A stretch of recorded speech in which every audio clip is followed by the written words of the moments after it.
अहमदनगर जिल्ह्याशी संबंधित एक मोठी बातमी पाहूया। संगमनेरमध्ये रंगणारे बाळासाहेब थोरात विरुद्ध सुजय विखे असा सामना।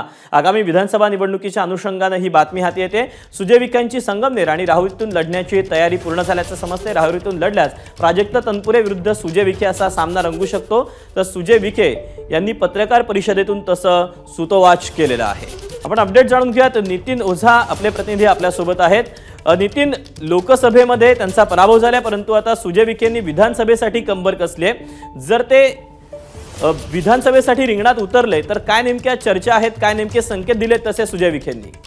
दीपक, निश्चितच जर पाहिलं तर लोकसभा पराभवानंतर आता आगामी विधानसभा निवडणुका काही महिन्यांवर येऊन ठेपल्या आणि त्या पार्श्वभूमीवर सुजय विखे यांनी आज विधानसभा लढण्याची तयारी असल्याचं वक्तव्य केलंय आणि त्या पद्धतीने त्यांनी पक्षाकडे मागणी सुद्धा केली आहे। जर नगर जिल्ह्याचा विचार केला तर त्यांच्या आजूबाजूला जे मतदारसंघ आहेत त्या ठिकाणी ते लढतील, कारण शिर्डी मतदारसंघात स्वतः राधाकृष्ण विखे पाटील हे उमेदवार आहे।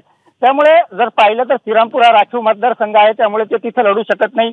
कोपरगाव मध्ये अनेक जण इच्छुक आहेत दिग्गज, त्यामुळे तिथेही त्यांना नाही। मात्र आज जर संधी पाहिली तर संगमनेर किंवा राहुरी या दोन ठिकाणांसाठी त्यांनी मागणी केलेली आहे।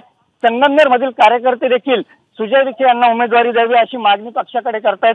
त्यामुळे भविष्य काळात कुठेतरी सुजय विखे जर विधानसभा निवडणूक रिंगणात उतरले तर बाळासाहेब थोरात यांच्या विरोधात हा सामना रंगण्याची चर्चा आता सुरू झालेली आहे। त्याचबरोबर जर राहुरीतून त्यांनी निवडणूक लढवली तर माजी मंत्री आणि विद्यमान आमदार प्राजक्त तनपुरे यांच्या विरोधात ती लढत होईल। म्हणजे एकूणच जर पाहिलं तर सुजय विखे लोकसभा पराभवानंतर आता विधानसभेसाठी त्यांनी तयारी सुरू केली आणि सध्या ते या तिन्ही मतदारसंघात संपर्कात आहेत। दीपक, नक्कीच नितीन, धन्यवाद दिलेल्या सगळ्या सविस्तर माहितीबद्दल। दरम्यान या सगळ्या पार्श्वभूमीवर सुजय विखे यांची प्रतिक्रिया आली, ते नेमकं काय म्हणतात पाहूया। नाही, आता शिर्डी विधानसभा नामदार राधाकृष्ण विखे पाटील साहेबांच्याच नेतृत्वाखाली लढली जाईल अशी माझी अपेक्षा आहे, कारण की शेवटी पक्षाचं अजून निर्णय होणं बाकी आहे। तिकीट कोणाला मिळणार, काय मिळणार हा प्रक्रियेचा भाग आहे।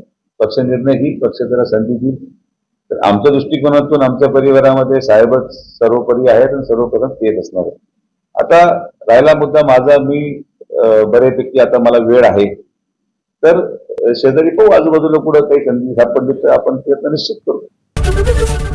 एबीपी माझा, उघडा डोळे बघा नीट।